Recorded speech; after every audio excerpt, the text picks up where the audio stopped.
The following program is made possible by a grant from the Corporation for Public Broadcasting. 3 days from now, after half a century in the service of our country, I shall lay down the responsibilities of office as, in traditional and solemn ceremony, the authority of the presidency is vested in my successor. So in this, my last good night to you as your president, I thank you for the many opportunities you have given me for public service in war and in peace. I trust in that service you find some things worthy. As for the rest of it, I know you will find ways to improve performance in the future.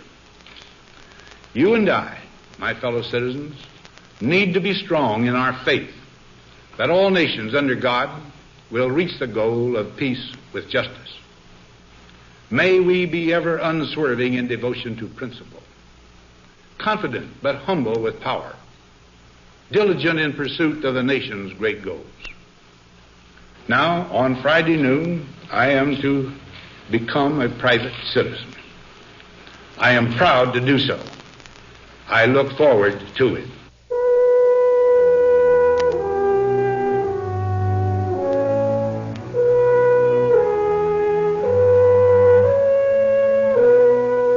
The Eisenhower Years, a chronicle in sound of the life of Dwight Eisenhower, produced by Extension Radio Television at Kansas State University.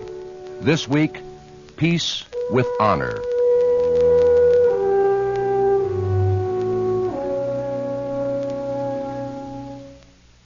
This is the final program in our series. In it, we hope to offer some assessment of Dwight Eisenhower as a president and general, but more to offer a further view of Ike the man. The voices you will hear will be those of the people interviewed for this series, the voices you've been hearing, people who knew and worked with Dwight Eisenhower. It's by no means an objective sample. It amounts only to a handful of his friends and colleagues, but their views offer, I hope, a deeper insight into our 34th president. Most scholars tell us it's still too early to judge the greatness of Eisenhower as a president. Ike himself said his greatest accomplishment in the White House was keeping the peace for that period, and his greatest disappointment, that he was unable to create a lasting peace. Some views of the 34th president now.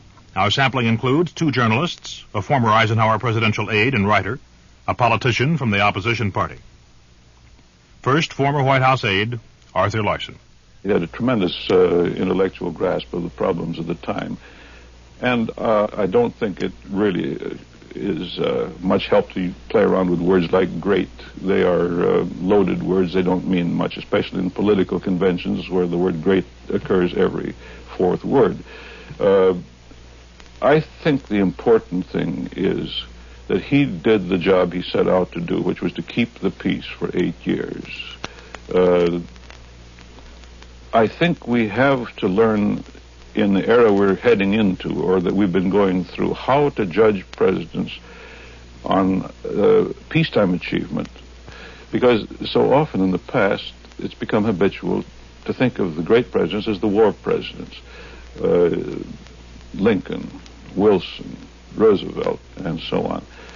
And it's much harder to set standards by which you judge a president's ability to see that we don't get into war, because it's a sort of a negative achievement. And I think when we get the sophistication to do that, the general estimate of Eisenhower will go sharply up. Author and biographer Kenneth S. Davis. The thing that was wrong with his presidency, from my point of view, was that there were 8 years there where power should have been exercised, when great opportunities for doing things were presented to him in the world. Stalin died.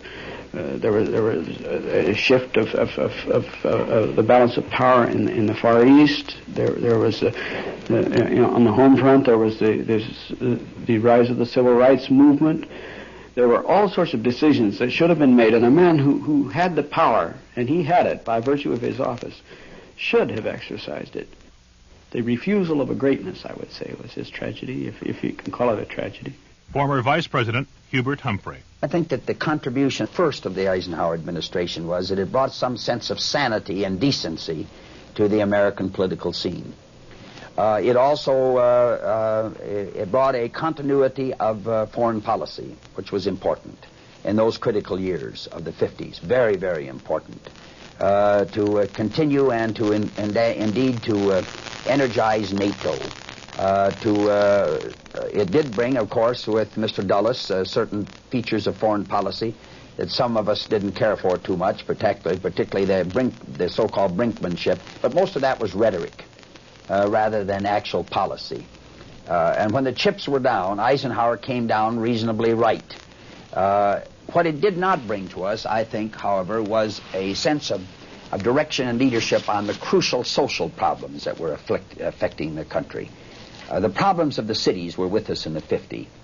The problems of race were with us in the 50s. And I've always felt that the President could have done much more after the Supreme Court decision of 1954. Had he put the weight of his personal prestige and his personal magnetism and popularity on the side of that decision rather than just kind of leaving it in the nebulous atmosphere of the law, I think it would have changed much of the race problem, much of the race relationship in the country under good auspices. See, what President Eisenhower had to offer was, as I said in the beginning, this warmth, this affection, this trust. Syndicated columnist Roscoe Drummond.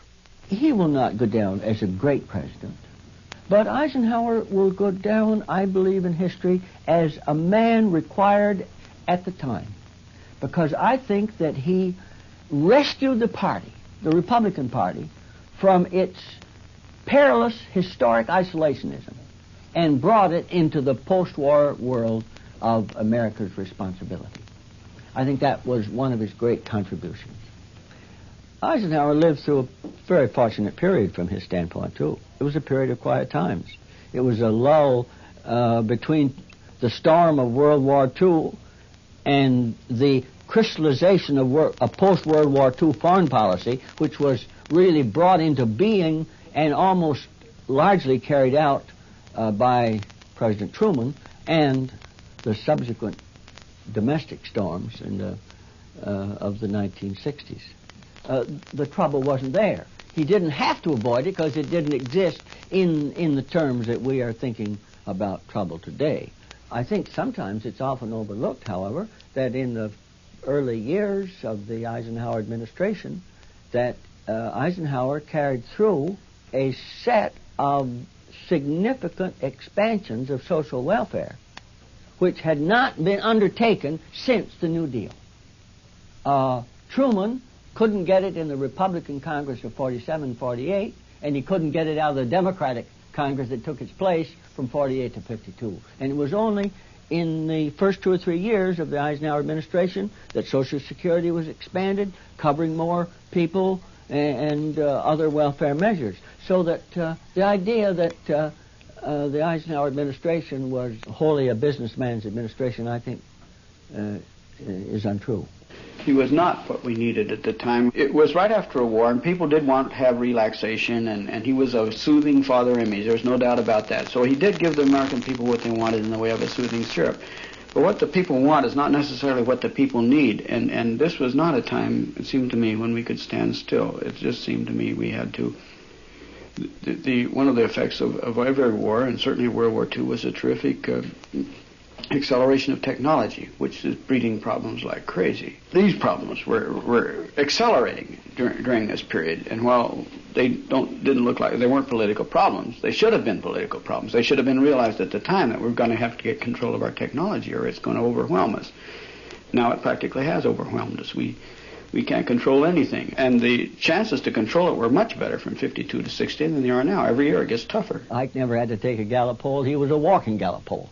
You know, his instinct was with the country as a whole. Yes, I think he was an expression of the times, and I think he was perhaps a needed transition between the end of World War II and the beginning of domestic wars of 1960. The failure to really to pick up the mantle after the Korean War and utilize federal revenues and federal resources to clean up slums, to improve education, to really attack the fundamental social ills of this country was most unfortunate. I think that these sores just continued to fester, and much of the problem of the 60s was due to the lack of attention to those problems at an earlier stage in the 50s.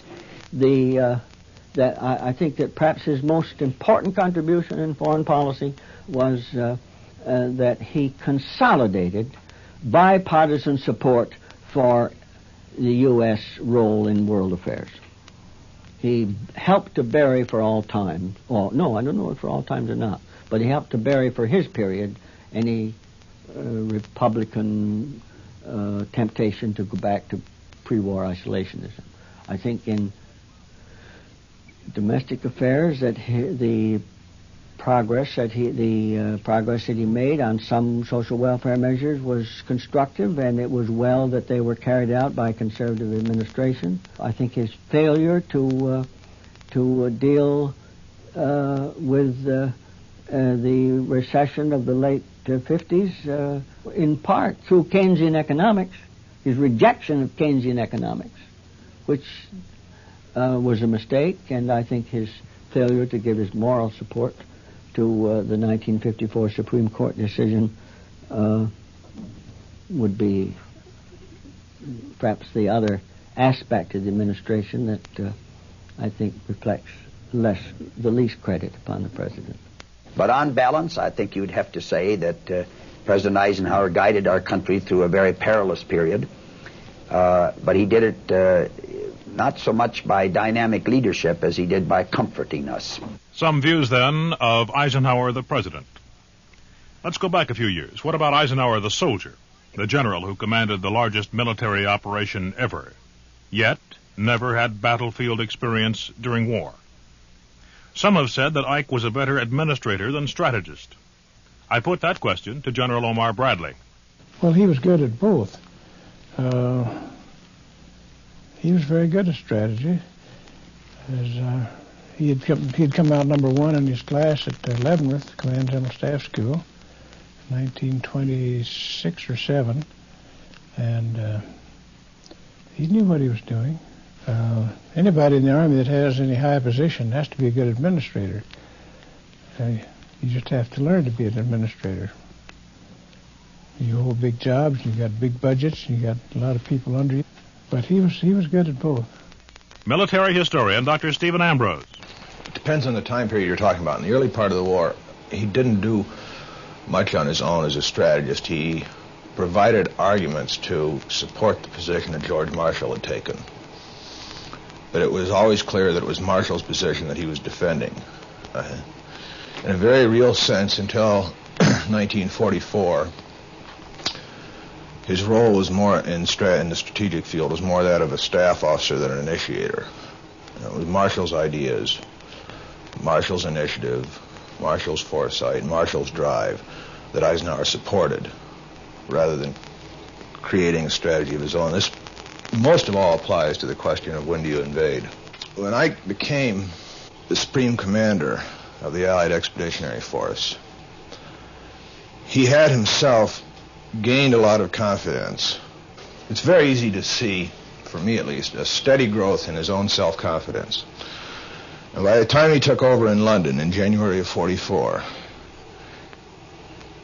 through a subtle process, but nevertheless very real one, he had become his own man in a way that he hadn't been before. He no longer followed Marshall's lead. He had some very sharp disagreements with Marshall, as a matter of fact, over strategy. He insisted on his own way. He insisted on his rights as commander to handle this operation the way he saw fit. He took the line that the combined chiefs of staff have seen fit to entrust me with it, and it's therefore my responsibility, and it'll be my decisions. Now, as to Ike as a strategist in 44, when he was on his own, one of the dangers is one tends to, there's a almost irresistible tendency to think that what happened was the only thing that could happen. With that caveat, I think he was a brilliant strategist. The ultimate test was that it worked. You know, he won. This is somewhat like the question of who is the better general, Grant or Lee. I've always felt that the guy who won is the better general. I always thought that Eisenhower was a lot brighter and a lot more knowledgeable than the intellectuals, his intellectual critics were prepared to concede. Now, he was no great creative brain, there's no doubt about that. But he could think, and he had a logical, coherent mind, and he was a sharp prober. And I think the new military biographies that are being written about Ike now tend to put his intellectual competence more in perspective. He was very good at the kind of job he had in Europe, really. The particular job he had in Europe was to create this supreme headquarters of the Allied Expeditionary Force, SHAEF. This required a certain kind of genius. He could use his personality as a sort of a medium of communication to fuse things together so that people who might otherwise have been fighting were working together. And this, I give him all credit for. This was an important thing to do in history, and he did it.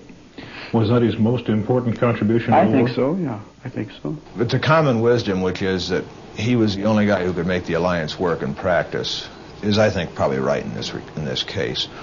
Eisenhower spent an enormous amount of his time mollifying other important people.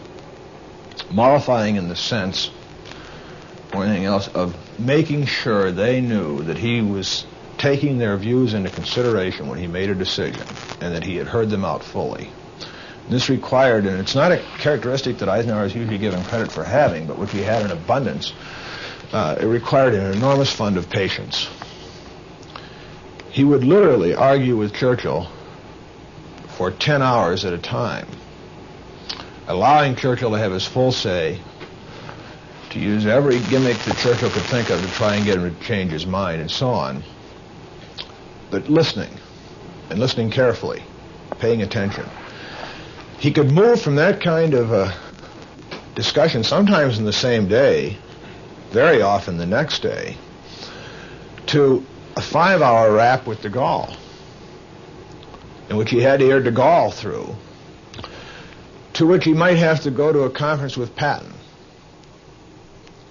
Following the next day might be a conference with Montgomery. One little incident, Montgomery always refused to go to SHAEF headquarters, so whenever Ike wanted to see Montgomery, he had to go to visit Montgomery at his headquarters. Eisenhower had enough, I don't know what the word would be, humility? Self-confidence in himself so that he didn't need to stand on the prerogatives of his office. Whatever it was, Eisenhower would go see Montgomery. He would hear Montgomery through and then make his decision. Very seldom did Ike have his mind change in these things, but I don't know of a single instance in which he sent someone away in which that person didn't feel like, all right, I've made my full case the best that I can, and the guy really listened to me. That was the ability more than the grin, which of course helped, more than the optimism, which of course helped. That was the quality, it seems to me, that made him a success as the Supreme Allied Commander. General Ike's wartime aide, Harry Butcher. I think probably, assuming a man has the kind of personal qualities that makes him get on with various types of persons and of nationality, that's a prerequisite. And General Ike had that in a big smile, and he was courteous, and he was frank, and he sort of generated a feeling of integrity. His personality helped him a great deal in exercising his military function because he was able to get along with people so well. He was well-rounded, and probably that was a great quality that made him a success as an Allied commander. Ike's wartime public relations officer, Thor Smith. You've heard a lot of the anecdotes about Ike and making people work together. I mean, he had the knock two heads together. If they didn't working together, they both get canned. That type of thing. When I came back from the war, I was given a lot more credit than I deserved because I had been his public relations officer during those critical days, and they say, "My gosh, what a terrific job you did! You know, he's going to end up being president, and whatnot." I said, "I didn't have anything to do with that. It was a great product to sell." Which brings us to the question most everyone asks about Dwight Eisenhower: what was he really like? On that, even his detractors agree. I thought he was a great guy. Everybody did. He was very charming and locker room type a little bit. But he's the kind of fellow you like to be outdoors with and do things with. Eisenhower, I always felt, above everything else, was a great human being. And his integrity and his decency emerged in all of our personal relationships. He was just a nice companion who had human thoughts and pleasant to be with. And I think this is I don't think there was a mean bone in his body, really. I think this is the impression the American public have of him. At least it's mine. When I came back, then and for years thereafter, when anybody found out that I had been one of Ike's personal staff, they said, "Well, what's he really like?" I said, "He's just the greatest ever." I said, "I don't think the world has too big a job to give him." And this is a long time before he had done the NATO job or Columbia or the presidency. And that's the way I felt about it. He was big enough to cope with the world's biggest jobs and the world's biggest problems. Well, when I interviewed him, it was in the mid-'60s. He was very old by that time, physically. Mentally, he was quick and bright, very sharp memory. The thing that stood out most was his humanness. He was extraordinarily relaxed, but more than that, and this is part of what I was just talking about, he had that ability to attune to you and to become interested in your problems, and a willingness and eagerness even to help you with your problems, so that he established an atmosphere in his office as soon as you walked in of trust and openness, relaxed, and you immediately got down to business. He was as helpful as he could be. You had no feeling, I at least did not, and other people who have interviewed him have said the same thing, you had no feeling at all of a standing on ceremony or that this was an ex-president of the United States. Here was a guy who knew a lot of stuff, who was really eager to share it with you, kind of an atmosphere. This applied, however, I found later, more to discussions that revolved around World War II than discussions about post-war events, and especially political events during his presidency. I was frequently surprised when I'd ask him questions about either his presidency or the time when he was chief of staff of the Army from 46 to 48. His memory wasn't good, and yet he could remember the names of all of his division commanders and could tell you where each division was, and could really get into those kind of problems and remember them as if they happened yesterday. An example of this, and one that sums up interviewing Eisenhower for me, came when we were discussing one day the Battle of Kasserine Pass. And we had some maps spread out on his desk, kind of poured over them, and we spilled some coffee on them. And I had been working on this for about a year, so I knew a lot of the details, and I could jog his memory, and he could supply stuff that I, of course, didn't know. There was a real flow of information going back and forth. In the process, his coat came off, and he rolled up his shirt sleeves, and eventually his feet got up on his desk. And his language was very much of the barracks room, which was fairly typical of him. He used a lot of Anglo-Saxon phrases. He had, after all, spent 30 years in the regular army, and it was inevitable that he would. After about 2.5, maybe 3 hours of this, his secretary walked in and said that the editors from Doubleday were there. Now, he was writing his presidential memoirs at the time, and the editors had come to talk to him about those presidential memoirs. And he asked me to stick around to meet them, so I was kind of gathering up my notes and getting the map off the desk, and out of the corner of my eye I noticed that his shirt sleeves had come down, and he buttoned them. He put on his coat, and he sat up stiffly at the desk. The Doubleday editors came in, and I suddenly realized that before my eyes I had seen a transformation from a 3-star general in the mud of North Africa in the spring of 1943 to the President of the United States. And the language, it was immediately apparent that he had switched from being a general to being the president. The sentences were no longer complete sentences. The context was getting garbled in the same way that it used to in the press interviews. All of the curse words had disappeared from the vocabulary. He was very stiff and very ill at ease. It was just fascinating transformation right in front of my eyes. Oh, he's just the very best. He's so tremendously friendly, human, warm. He was the best.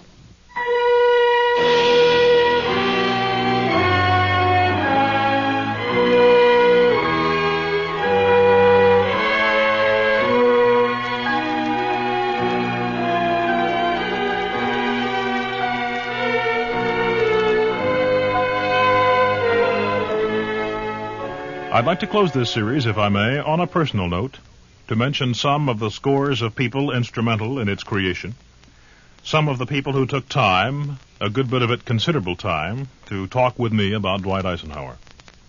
Sometimes we'd play 2 or 3 rubbers of bridge, and we'd sit there and talk. General of the Army Omar Bradley, one of Ike's closest friends. General Bradley lives in Beverly Hills, California now. He's chairman of the board of the Bolivar Watch Company, remains active, swimming and playing golf. And a special note of thanks to his former aide, Colonel Huddleston, for his assistance to me. The British have a word for an aide. They call an aide a dog's body, something always underfoot and easy to kick around. Harry Butcher was Ike's aide during the war, but much more than that, a close and valued friend upon whom Ike relied to give him frank opinions. Harry Butcher lives now in Santa Barbara, California.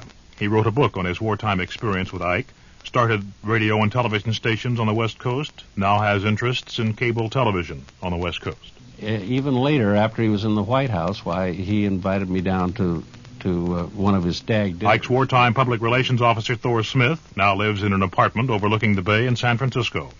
He is vice president of Mills College in Oakland. And we sat in this air raid shelter, and he told me about the strategy of war. There wasn't really anything to Kenneth it. S. Davis has a fistful of books to his credit, including biographies of Eisenhower, Stevenson, and Lindbergh. He's a frequent writer for periodicals, is completing a biography on Franklin D. Roosevelt to be published by G.P. Putnam's Sons. The Germans have been able, given the progress they were making with the V weapons. Dr. Stephen Ambrose holds the Eisenhower Chair of Military History at Kansas State University. He has 6 books to his credit, including the current Supreme Commander, War Years of General Dwight Eisenhower, published by Doubleday. There are others to thank. Senator and former Vice President Hubert Humphrey, columnist Roscoe Drummond, former Secretary of Health, Education, and Welfare Arthur Fleming. A special note of thanks to Gail Kubik, who graciously wrote the music for the series, and to the Kansas State University Chamber Symphony for recording it. A big note of thanks to Dr. John Wickman and his staff at the Eisenhower Library, and especially to Willie Scott, who labored over the tapes and film tracks for us. And finally, a hope that the series has provided some insight into the life of Dwight Eisenhower. If we have accomplished that, the series is a success.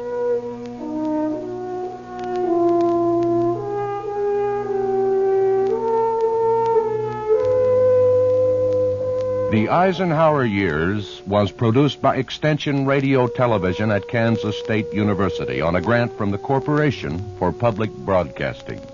The producer-narrator was Ralph Titus. Research by Anne Frank. Music for the Eisenhower Years was written by Gail Kubik, performed by the Kansas State University Chamber Symphony, conducted by Luther Levengood. Our thanks to the staff of the Eisenhower Presidential Library for their assistance in producing this series of broadcasts. This is Paul DeWeese.